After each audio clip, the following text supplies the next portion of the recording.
Bueno, buenas noches hermanos. Vamos a dar inicio a nuestro estudio que tenemos como cada 8 días. Y este tiempo hemos estado revisando la primera epístola universal del apóstol San Pedro. Y en este día vamos ya a terminar, después de varias semanas de estar estudiando la doxología que encontramos en el versículo 3 al versículo 9. Y bueno, voy a dar lectura en el nombre del Señor para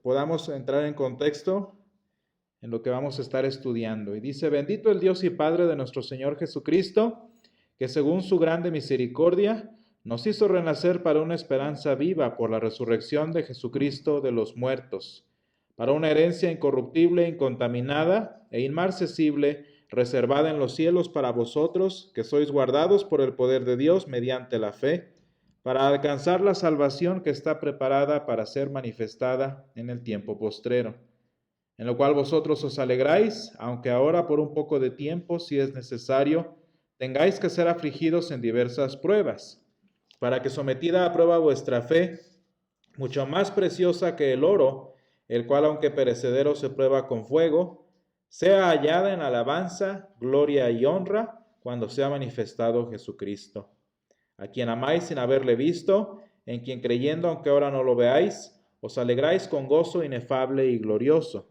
obteniendo el fin de vuestra fe, que es la salvación de vuestras almas. Los profetas que profetizaron de la gracia destinada a vosotros, inquirieron y diligentemente indagaron acerca de esta salvación, escudriñando qué persona y qué tiempo indicaba el Espíritu de Cristo que estaba en ellos, el cual anunciaba de antemano los sufrimientos de Cristo y las glorias que vendrían tras ellos. A esto se les reveló que no para sí mismos, sino para nosotros, administraban las cosas que ahora os anunciamos, por lo que os ha predicado el Evangelio por el Espíritu Santo, enviado del cielo, cosas en las cuales anhelan mirar los ángeles. Y el cierre de esta doxología, que precisamente dice, obteniendo el fin de vuestra fe. Bueno, de hecho este pasaje, este versículo específicamente, conecta el cierre de ese, precisamente el versículo 8, y nos traslada también a la discusión que va a incluir San Pedro en los versículos 10, 11 y 12 particularmente. Entonces, por eso es importante, no nada más es el cierre de la doxología, sino que también nos conecta los puntos entre la doxología y la discusión posterior.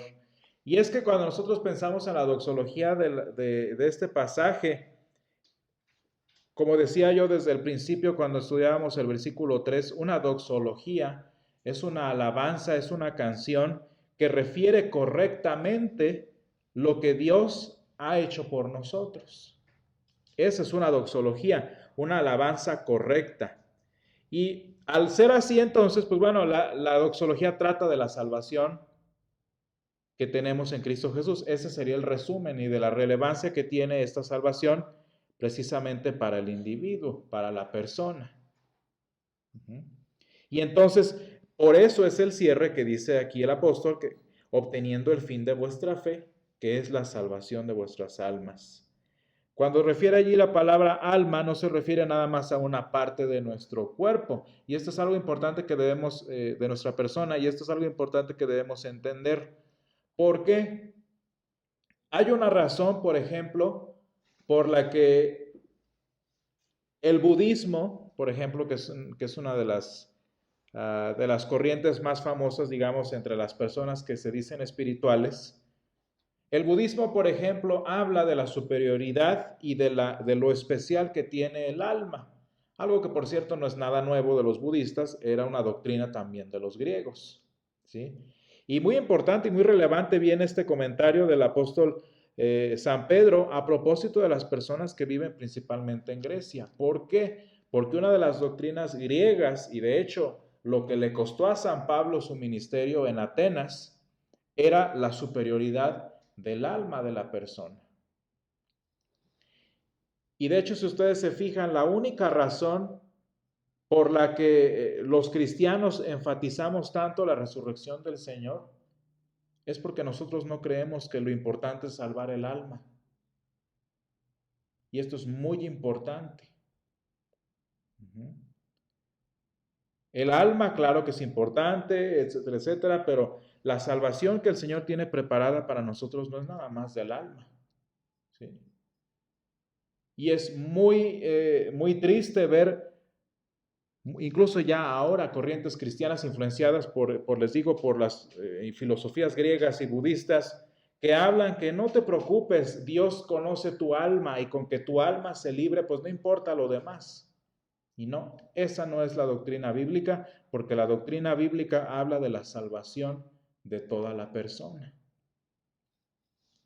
¿Por qué creen que la iglesia, además de tantas otras, por otros motivos, se opone a las nuevas doctrinas? Bueno, no nuevas, pero bueno, doctrinas de moda en cuanto a la identidad de género. Porque la identidad de género moderna parte de los mismos fundamentos de la superioridad del alma griega y budista. Es decir, tu persona no depende de tu género o de como la distinción que hacen ahora entre el sexo y el género. Porque tú eres otra cosa. Y no sé si ustedes se han dado cuenta, pero esa no es la doctrina de la palabra de Dios. Cuando el Señor describe en Génesis qué creó, Él dice, hombre y mujer los creó. De tal manera que la esencia biológica del individuo no es independiente de su alma. Y no porque haya fluctuación entre una cosa y la otra, significa que no te preocupes, es que eso es el cuerpo, como si le dijéramos a alguien. Tú no te preocupes porque aquí San Pedro está enseñando que con que te salve tu alma no importa que lo que hagas con tu cuerpo. Y no. Así no es la doctrina bíblica. Así no es la doctrina de los apóstoles, quizás es la de los budistas, quizás es la del mundo moderno, quizás es la de los griegos, que lo han dicho desde siglos, o sea, no tienen nada nuevo. Eso lo han dicho desde siempre. Pero no por eso es lo que enseña la palabra de Dios. El alma no es independiente del cuerpo.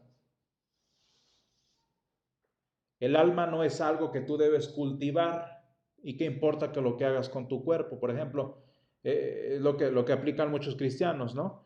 Estoy en el templo, me confieso, llevo toda una religión, pero tengo varias parejas, tengo una vida desenfrenada de este tipo, de este otro tipo, de este otro tipo, al cabo que mi alma la estoy cuidando. Pues qué bueno que la cuides, pero ¿recuerdan ustedes cuando el Señor Jesús nos explica, ahora que hemos estado estudiando Marcos, dice, el asunto no es lo de afuera, el problema viene del corazón de la persona, ¿sí? Y esas acciones físicas, esas acciones externas, esos supuestos cambios externos que nada más se ven afuera, no es cierto, no vienen de afuera, no es algo superficial, viene desde el interior de la persona. Es decir, que si ya se ha llegado a ese grado, es porque el alma es lo primero que se contamina. Para llegar a cierto grado es porque el problema empezó en el corazón. Nada que, y fíjense, porque luego muchas personas se van por el otro lado. No, es que yo, por ejemplo, en tiempo de la Edad Media, el doctor Lutero siempre criticaba eso, ¿no? Muchos que se golpeaban el cuerpo, porque era una práctica, ¿no? Para purificarse, se golpeaban el cuerpo, se la pasaban arrodillados caminando, por ejemplo, la gente lo hace hoy todavía, sacrificando el cuerpo, haciendo sufrir el cuerpo, porque el alma es buena, ¿se fijan? Porque el interior es bueno según estas personas y el que necesita castigos, el que necesita disciplina es el cuerpo. Y lo mismo aplica, por ejemplo, en el caso de los ayunos. Y ayunan y hacen tantas cosas para que el cuerpo se eduque, para que el cuerpo cambie. ¿Y dónde está el problema? El problema está en el corazón.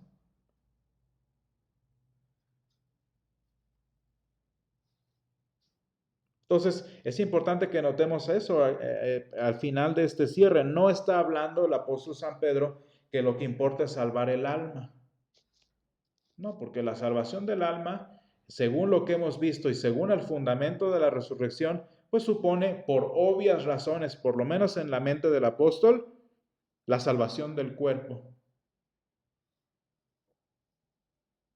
Y les digo que estas doctrinas no son modernas, tienen por lo menos la edad de los griegos.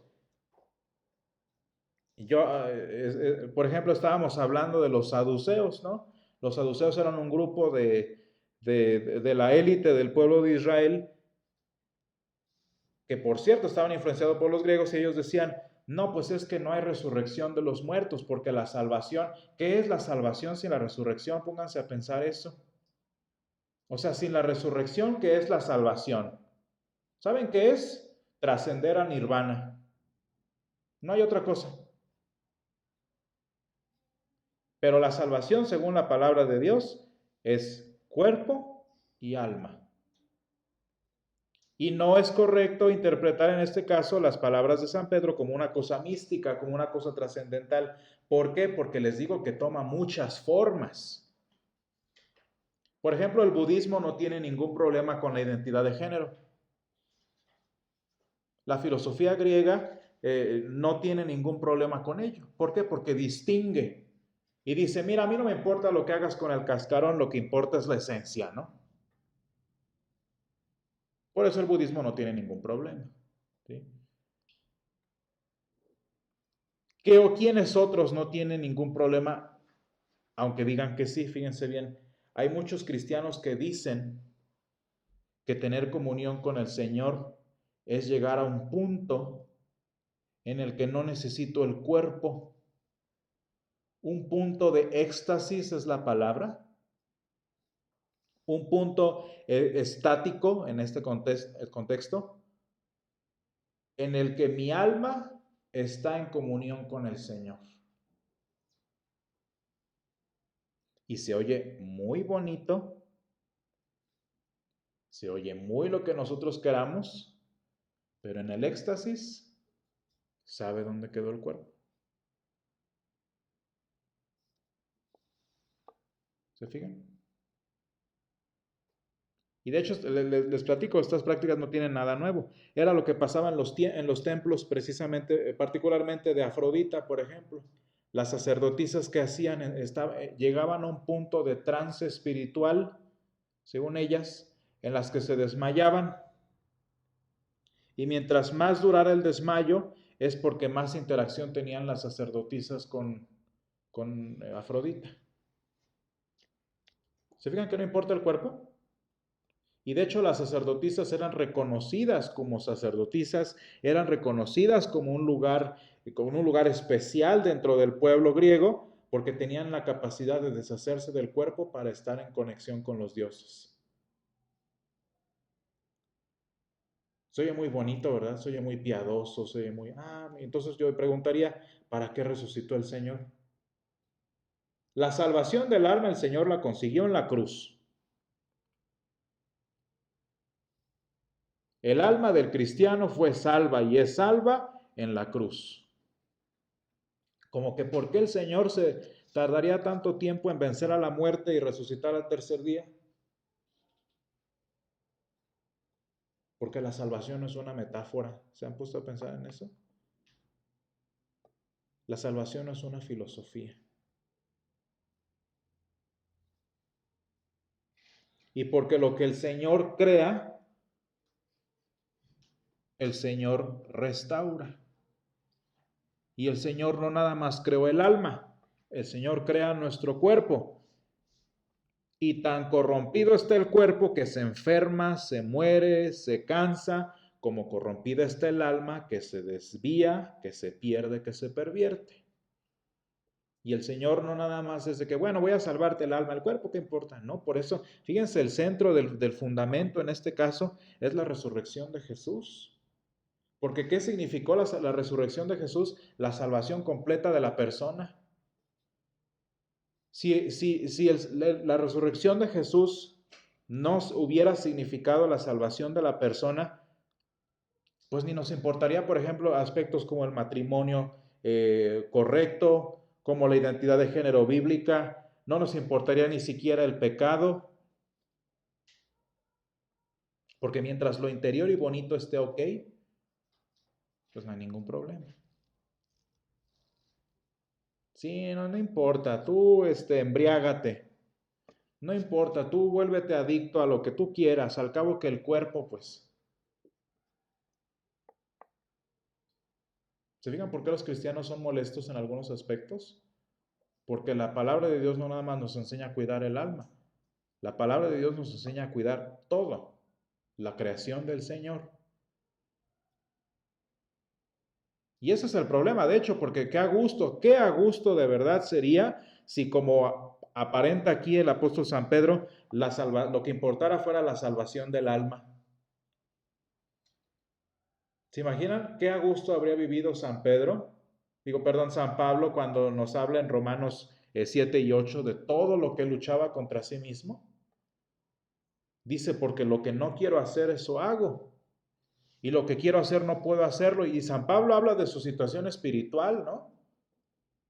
Yo diría, qué gusto, qué a gusto sería la vida cristiana si nada más fuera la salvación del alma, ¿a poco no? Qué a gusto sería no tener que preocuparnos por el cuerpo y sus inclinaciones.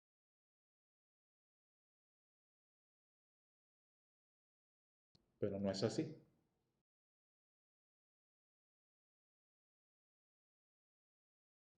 Así no es el caso. Entonces, ¿de qué está hablando el apóstol San Pedro? Simplemente cuando dice la salvación de vuestras almas, él está sobreentendiendo que al haber hablado de la cruz y al haber hablado de la resurrección, pues la salvación de nuestras almas es la salvación de la persona, se acabó.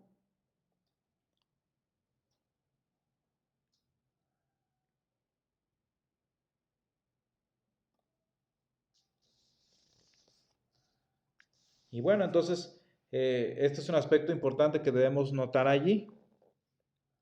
Es importante porque estos detalles luego los sacamos de contexto.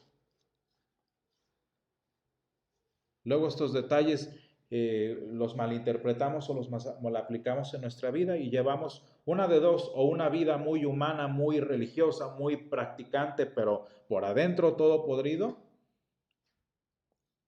o nos concentramos en el alma y nos volvemos místicos y la vida la llevamos en un desenfreno.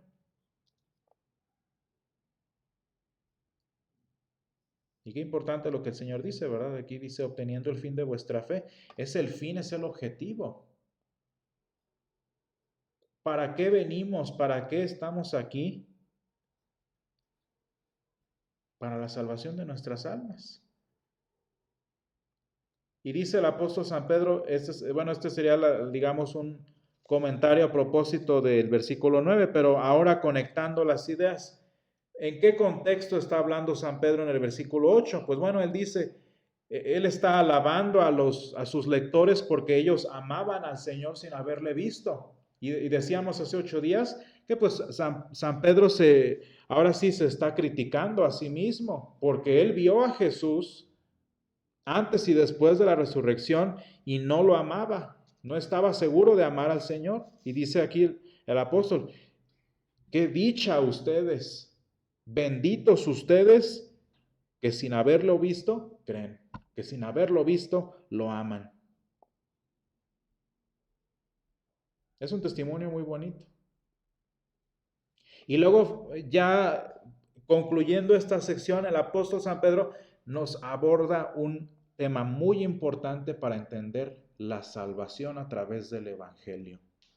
Y es muy importante entender la salvación y cómo funciona a través de la palabra. Porque fíjense, está hablando de que nosotros como cristianos, qué gusto que amamos al Señor sin haberle visto.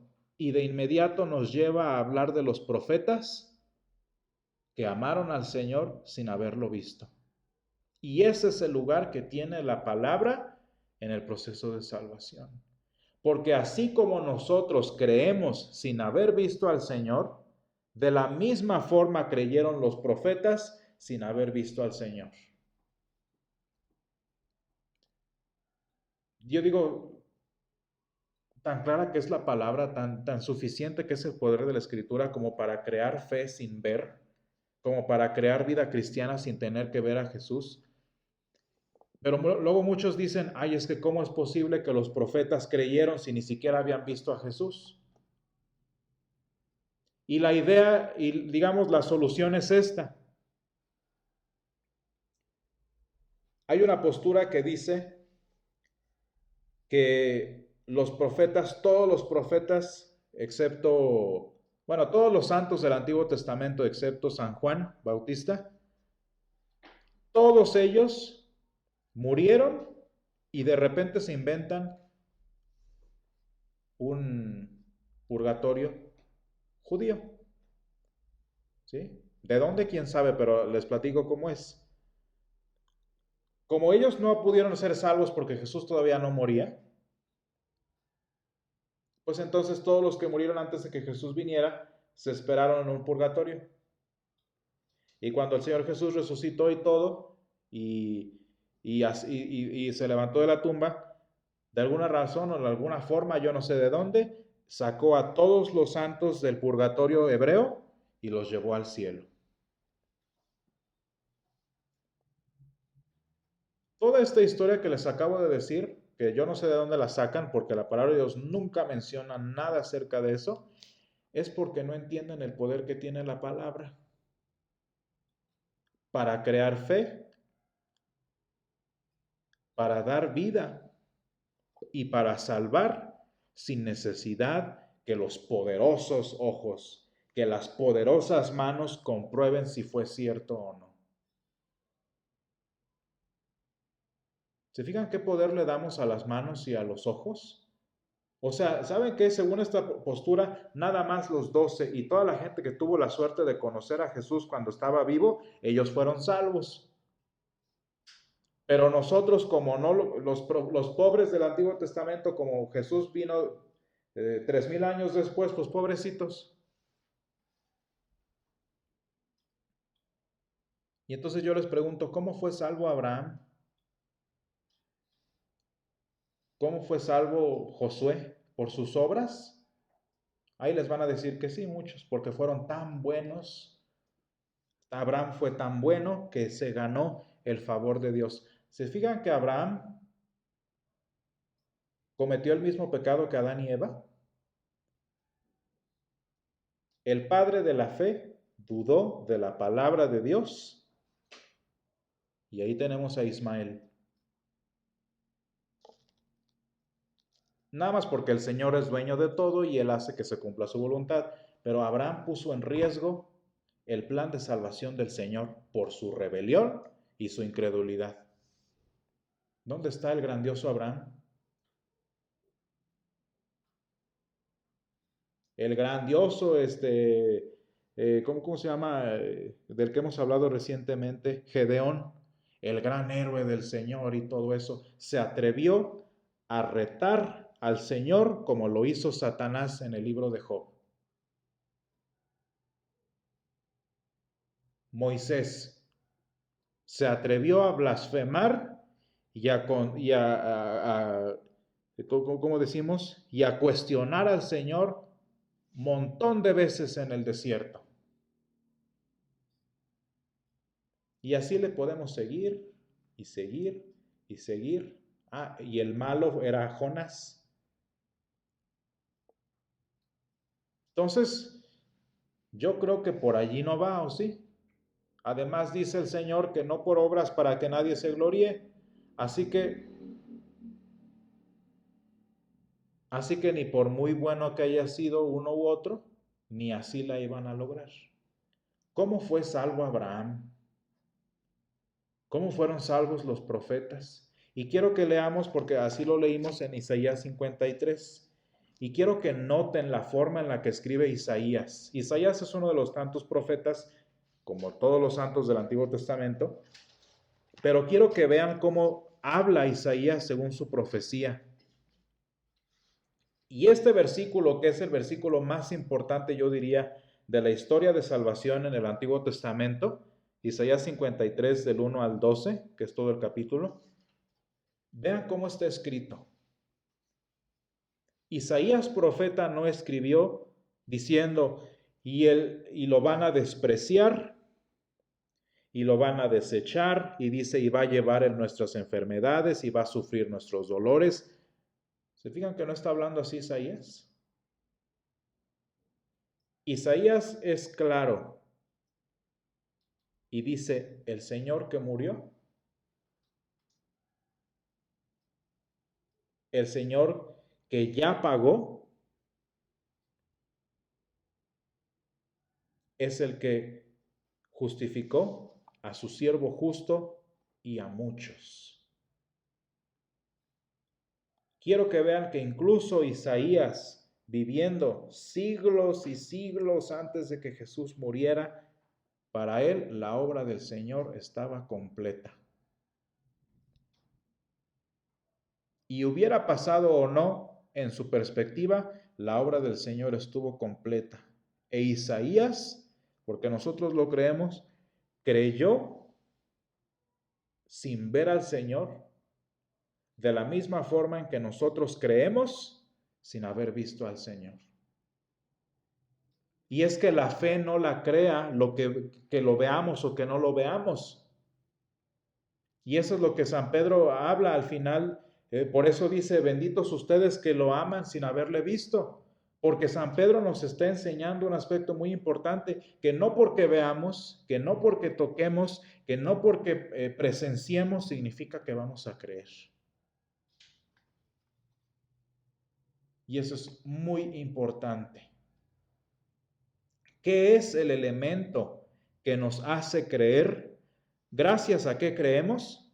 A la palabra del Señor que habla que Jesús murió en la cruz. No que lo haya visto, no que lo haya presenciado, porque si los santos del pasado que no lo vieron, creyeron, y nosotros que no lo vimos, creemos, cuánto más, por ejemplo, las personas a quienes les predicamos, es que mi iglesia nunca hace nada interesante. Es que mi iglesia nunca tiene nada que llame la atención, ni aunque lo tuviera, creerían.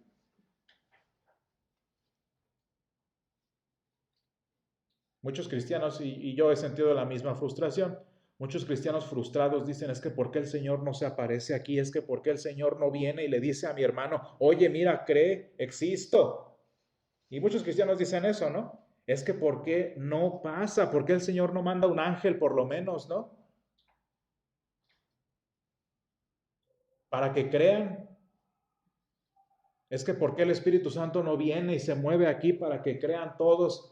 ¿Saben por qué? Porque ya lo hizo. Ya lo hizo y no cambió nada. ¿Se fijan cómo por allí no va? Y esa es la importante, digamos, el importantísimo lugar que tiene la palabra de Dios en la doctrina de San Pedro. Y de hecho lo va a reafirmar en la segunda epístola, pero eso lo veremos en su momento. Y fíjense, dice, los profetas profetizaron de la gracia destinada a vosotros e inquirieron diligentemente, es decir, estaban interesados en cómo iba a ser, pero no lo vieron. No lo vieron. Y lo que ellos les tocó es simplemente el hecho de que ellos estaban hablando de un Señor que los iba a salvar a ellos y que iba a salvar a los que vinieran después de estos. Y dice el versículo 12, a estos se les reveló que no para sí mismos, sino para nosotros, administraban las cosas que ahora nos son anunciadas, por lo que os han predicado el Evangelio por el Espíritu Santo enviado del cielo. Qué importante es el lugar que tiene la palabra. Y así, y de la misma forma, no necesitamos inventarnos metáforas, inventarnos purgatorios. De la misma forma en la que yo he creído sin ver al Señor por el poder de la palabra, es la misma forma en la que Abraham creyó por la palabra que le dijo el Señor y le fue contado por justicia. ¿Qué necesidad de tantos inventos? La palabra de Dios, así como tiene el poder de salvarnos hoy en día, tuvo el poder de salvar a los santos del pasado y tendrá el poder de salvar a nuestras familias y a las personas a quienes nosotros prediquemos. Es el poder de la palabra. Ese es el poder del Espíritu de Cristo, como dice San Pedro, y en el que dice cosas en las cuales anhelan mirar los ángeles. Qué bonito, ¿no? Qué misterio tan importante. Vamos a dar gracias. Gracias, Señor, te damos por este día. Gracias, Padre, por tu palabra. Te ruego, Señor, que este mensaje cree fe en nosotros, Señor, que sustente nuestra fe en lo que tú enseñas, Padre, en lo que tú eres. Y te damos gracias, Padre, porque no has puesto nuestra fe dependiente de nuestros ojos, dependiente de nuestras manos, sino dependiente de tu palabra, Señor. Y te damos gracias y te pedimos que podamos seguir amándote, que podamos seguir buscándote, Señor, incluso si no te vemos. Y Padre, guárdanos a cada uno de nosotros en este tiempo, te lo pedimos en el nombre de Jesús. Amén.